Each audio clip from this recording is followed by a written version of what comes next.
Welcome back to another episode of Quick Picks with the Geek. I am your host, Bro Power the Geek.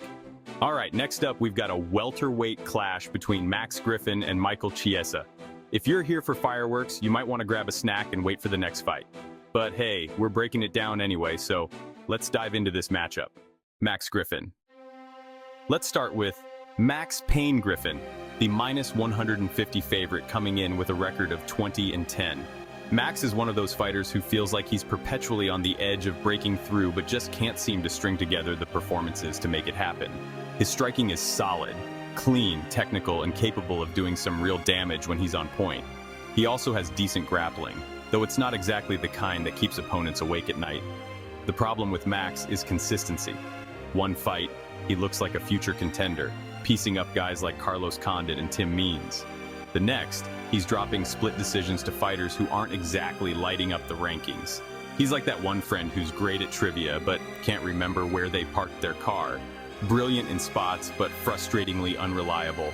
That said, in this matchup, Max has a clear edge. His striking is far better than Chiesa's, and if he can keep this fight on the feet, he should have no problem picking him apart. Bonus points if he decides to mix in some grappling just to show Chiesa that he's not the only one who knows a thing or two about the ground game. Michael Chiesa. Now let's talk about Michael Maverick Chiesa, the plus 125 underdog with a record of 19-7. Chiesa's claim to fame is his grappling, or at least it used to be. He's like that student who got straight A's in freshman year but hasn't opened a textbook since. Yes, he submitted Beneil Dariush and Carlos Condit, but those wins feel like ancient history at this point.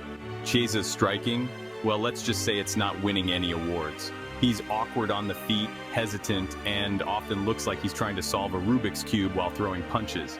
His recent performances haven't helped his stock either. Sure, he beat an aging Tony Ferguson, but that's like bragging about outrunning someone with a sprained ankle.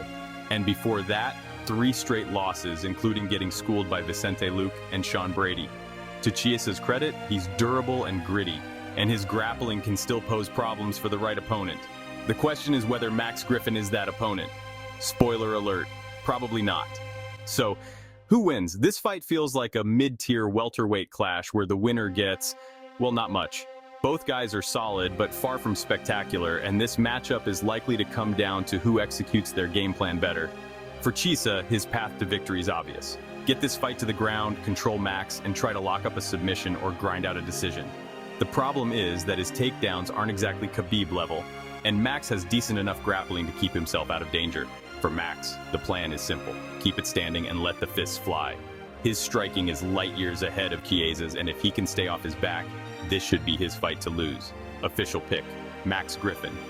I'm rolling with Max Griffin here. While neither guy inspires a ton of confidence, Max's striking and ability to keep the fight standing should give him the edge.